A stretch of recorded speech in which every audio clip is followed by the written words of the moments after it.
સાબરમતી નદીમાં પ્રદૂષિત પાણીને લઈને સાબરમતી નદીમાં પ્રદૂષણ મુદ્દે કોર્ટ મિત્રએ હાઈકોર્ટમાં રજૂઆત કરી। મેગા પાઇપલાઇનમાં એએમસીના ટેન્કર ગંદુ પાણી છોડતા હોવાની હકીકત સામે આવી છે। ગઈકાલની ઘટના હોવાથી આજે જ રજૂઆત જરૂરી હોવાની કોર્ટ મિત્રએ રજૂઆત કરી। સમગ્ર ઘટનાનો વિડીયો પણ હાઈકોર્ટ સમક્ષ રજૂ કરવામાં આવ્યો છે। ટેન્કર ટ્રેક્ટરથી ઇન્ડસ્ટ્રીઝનું પ્રદૂષિત પાણી છોડાતું હોવાની વિગતો મુકાઈ છે।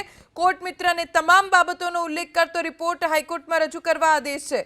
શુક્રવારે વિશેષ બેન્ચની રચના કરી સુનાવણી કરવાના ચીફ જસ્ટિસે સંકેત આપ્યા છે।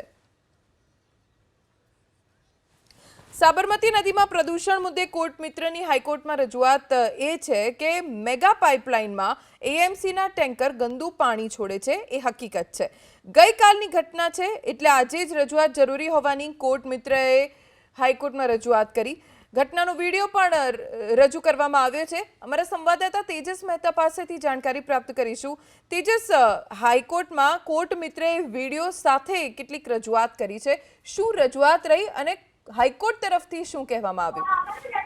જી, ગુજરાત હાઈકોર્ટમાં આજે કોર્ટ મુખ્યત્વે રજૂઆત એ કરી કે ગઈકાલ સાંજે જે ઘટના સામે આવી જેની અંદર નદીની અંદર જે પ્રદૂષણ ફેલાય છે તે પ્રકારની જે બાબત છે તેમાં મેગા પાઇપલાઇન છે જેના ટ્રીટમેન્ટ માટે કોર્ટે અગાઉ પણ ટકોર કરી હતી, પરંતુ અમદાવાદ મ્યુનિસિપલ કોર્પોરેશનના ટેન્કર મેગા પાઇપલાઇનની અંદર આ પ્રકારે પ્રદૂષિત પાણી છોડતા હોવાની કોર્ટ મિત્રે રજૂઆત કરી। આ ઉપરાંત જે ઇન્ડસ્ટ્રીઝનું જે અનટ્રીટેડ જે પાણી છે, રાસાયણિક પાણી છે, તે અમદાવાદ મ્યુનિસિપલ કોર્પોરેશનની જે સુએજ લાઇન છે તેમાં છોડવામાં આવતી હોવાની પણ રજૂઆત કરી।